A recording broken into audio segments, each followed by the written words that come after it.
Posibleng magkaroon ng potential na bagyo sa susunod na linggo ayon sa Pag-asa. Ito ay manggagaling sa silangan ng Visayas at Mindanao. Posibleng tambukan ang Southern Luzon. Sa ngayon hanging amihan ang umiiral sa extreme Northern Luzon. Pinakapektado pa rin ang hilagang bahagi ng bansa kung saan apektado ang Batanes, Cagayan, Tuguegarao, Ilocos Norte, La Union, Pangasinan, Isabela, at Babuyan Island. Posible ang mga pag-ulan sa bahagi ng Northern Luzon.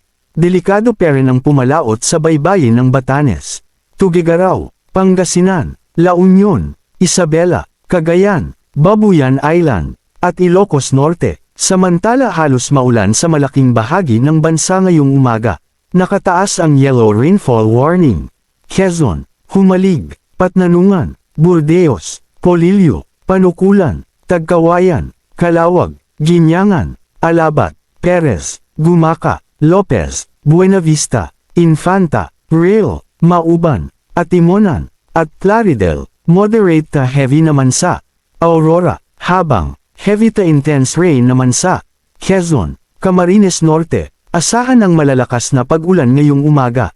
Pinapa-alerto ang mga residente sa banta ng pagbaha o landslide. Samantala narito ang bimga lugar na may naitalang pinaka-mababang temperatura sa ating bansa. Baguio 17.6 degrees Celsius. Tanay 21 degrees Celsius. Tuguegarao 23.4 degrees Celsius. Basco 23.9 degrees Celsius. Quezon City 24.9 degrees Celsius. Yan ang mga lugar kung saan naitala ang pinaka-mababang temperatura sa ating bansa ngayong araw. Manatiling nakatutok sa Weather Balita para sa bago pang updates. Don't forget to subscribe. Thank you for watching.